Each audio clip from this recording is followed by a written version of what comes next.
Lent is a time of reflection, a time of sacrifice, a time when the faithful prepare for the resurrection. But in the unseen world, it is also a time when something else stirs, something ancient, something that has been watching from the shadows, waiting for the veil between the living and the dead to thin. It is during these 40 nights that strange things happen, whispers in empty rooms, shadows that seem to breathe, footsteps where no one walks. And those who wander alone often find that they are not truly alone. These are real accounts, stories of people who ignored the warnings and paid the price. Story 1, the woman who followed me. Arturo had been driving trucks for almost 20 years. He had spent more nights on the road than in his own bed, crossing empty highways, forgotten villages, and stretches of desert where nothing but the wind howled. He had seen things he couldn't explain, but he had always told himself there was a logical reason for everything. That was until one night, a night during Lent. The sky was pitch black, not a single star to be seen. The road stretched endlessly ahead, barely illuminated by his truck's high beams. His radio, which usually played soft mariachi or talk shows, had turned to nothing but static. He adjusted the dial. Nothing. He checked his rear view mirror. Empty highway. Just him and the darkness. Then a shape, a woman standing on the side of the road, dressed in black. He barely caught a glimpse of her as he passed, but something about her made his stomach turn. She wasn't moving.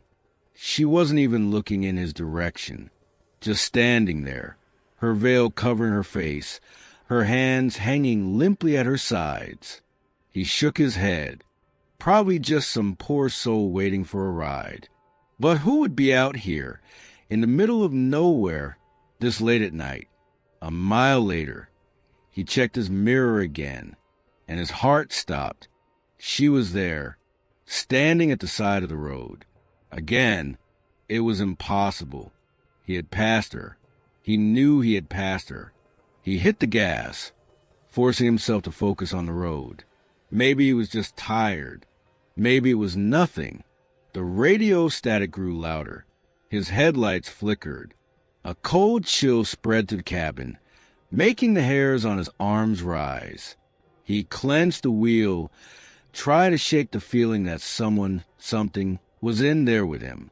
Then the engine sputtered. His stomach twisted as the truck shuddered, losing speed. His foot pressed down on the accelerator, but the vehicle resisted, as if something unseen was dragging it back. And then a whisper, low, guttural, right next to his ear. He turned his head sharply. Nothing, just empty space.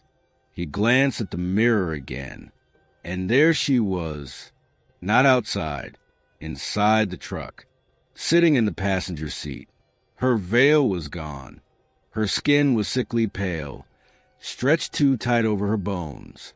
Her eyes, no, there were no eyes, just two black, hollow sockets staring into his soul. Her lips moved, but the sound that came out was not human. The truck lurched forward suddenly, snapping him out of his trance. He yanked the wheel, almost losing control. When he looked again, she was gone. The radio returned to normal. The truck roared back to life. But Arturo knew, whatever had been there with him, it was not gone, not completely. He never took that road again, and he never drove alone during Lent. Story 2, the whistle in the fields.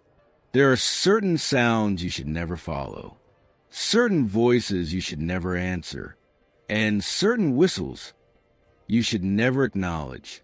Camila was 17 when she first heard about the whistler, an old legend in her grandmother's village, one that elders spoke of in hushed tones, warning the younger generations not to wander fields alone at night, especially during Lent. If you hear whistling, no matter how sweet the tune, Do not turn around. Do not respond. Just walk faster, and whatever you do, do not let it catch up to you. She always thought it was just an old wives' tale, a way to keep kids from sneaking out after dark. But one night, she learned the truth. It was the last week of Lent. The village was quiet, most people already inside their homes, lighting candles and saying their prayers. Camilla had stayed late at her friend's house, chatting about school and dreams of leaving the countryside for the city. By the time she stepped outside, the night air was crisp, and a heavy mist clung to the ground, swirling like ghostly fingers around her ankles. The walk home wasn't far, just a 10-minute stroll past the old cornfields. She pulled her jacket tighter around her body, ignoring the uneasy feeling creeping up her spine. Then she heard it. A whistle, soft, distant, a slow, haunting tune that carried through the night air like a melody played on an old, cracked flute. She stopped. The village was asleep. No one else should be out. Another whistle. Closer this time.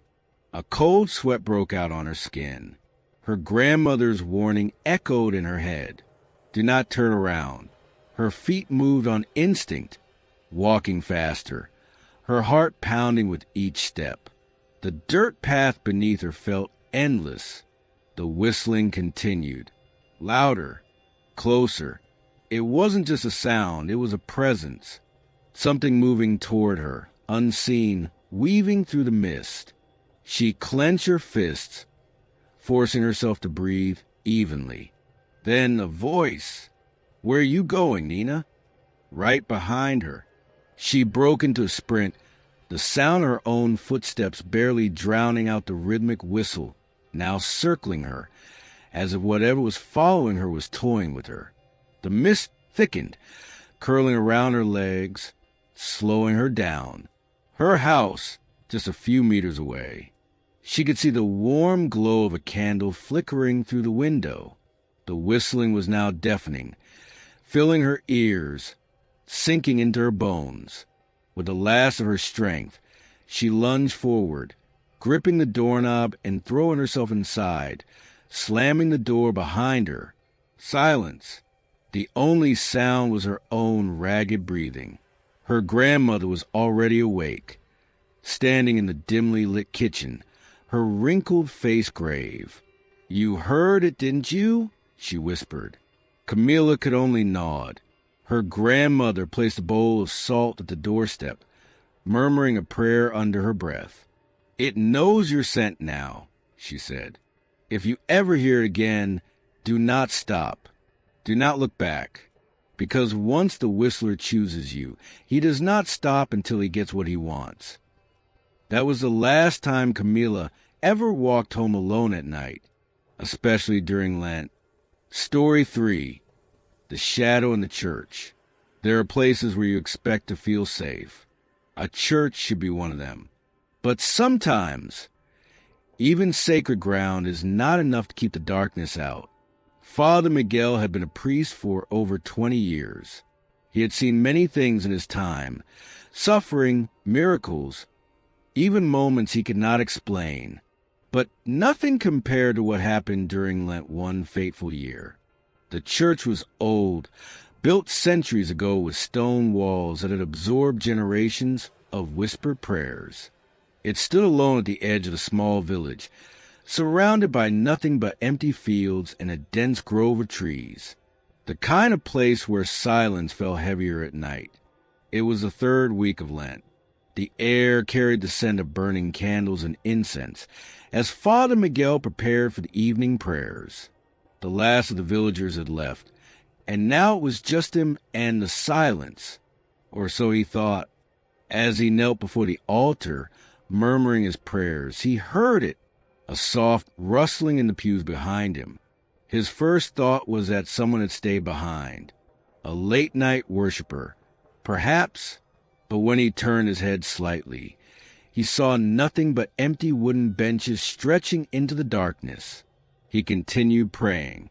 Then the sound again, footsteps, slow, deliberate, moving along the aisle.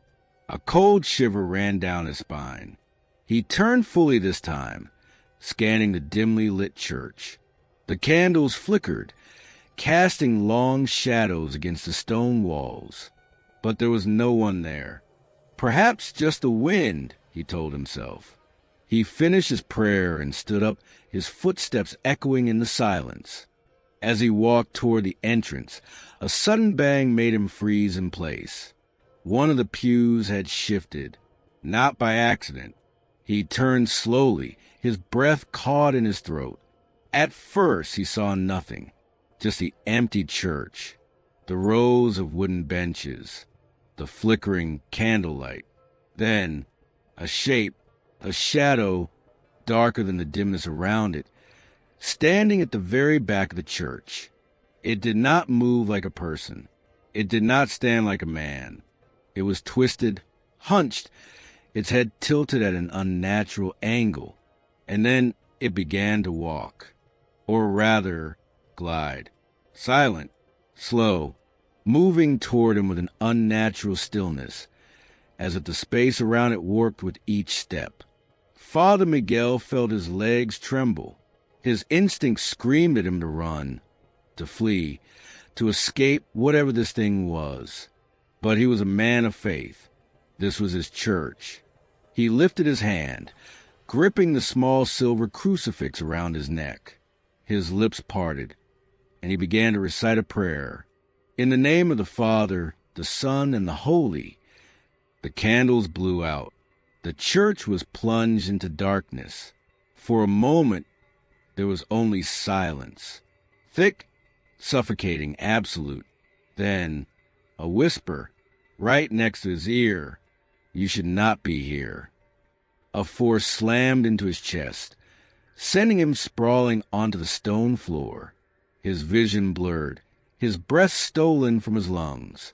The air was thick with something foul, something ancient. With every ounce of willpower, he forced himself up, clutching the crucifix. He didn't see the shadow anymore, but he felt it, watching, waiting. He staggered toward the church doors, his trembling fingers barely able to grasp the handle. As soon as he stepped outside, the heavy wooden doors slammed shut behind him with a force that shook the ground. He never entered that church alone at night again. And when Easter finally arrived, he left that village for good. Some places, he realized, were not meant to be saved.